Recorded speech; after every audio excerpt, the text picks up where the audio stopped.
สำหรับข้อ3เฮามาต่อกันเลยข้อ3จะเป็นการเคลื่อนที่ซื่อเสมอ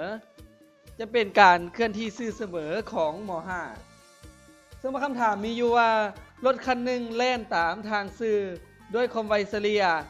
v เท่ากับ 15.5 เมตรต่อวินาทีใช้เวลาในการเคลื่อนที่100 วินาทีจงซ่องหาระยะทางในการเคลื่อนที่มีเท่าใดถ้าเป็นการเคลื่อนที่ซื่อเสมอเขาคิดได้อย่างเดียวเลยมันจะมีสูตรเดียวเท่านั้นเนาะลองคิดเบิ่งว่าสูตรเดียวมันสูตรใดถ้าเป็นการเคลื่อนที่ซื่อเสมอก่อนอื่นหมดหลังจากอ่านคำถามแล้วเขียนสิ่งที่ฮู้ออกมาฮู้ความไวเท่ากับ15 เมตรต่อวินาทีฮู้เวลาเท่ากับ100 วินาที s เท่ากับเท่าใดคือระยะทางเท่ากับเท่าใดเขียนสิ่งที่เขาจะซอก s ซอกระยะทางจากสูตร s เท่ากับ v คูณให้ t หรือว่าจะเว้าจากสูตรเท่ากับระยะทางเท่ากับความไวคูณให้เวลา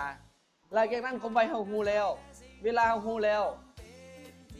ถ้าว่าอยู่นี่เป็นที่ตั้งของความไวเอา 15.5 มาใส่และนี่เส้นเดียวกันเอา100มาใส่คูณกันออกมาเลย 1,550 เมตรหัวหน่วยนี้อยากใส่อยู่บนนี้ได้คือกันบ่อยากใส่ได้คือกัน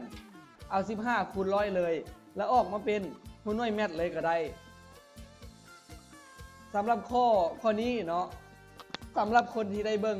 เขาจะเชื่อว่าต้องได้แน่นอนถ้าคูณเลขเป็นห่วยอยู่ม.5 นี่คูณเลขบ่เป็นนี่ยากอะไรลองฮู้ลองฟังเบิ่งหลายๆครั้ง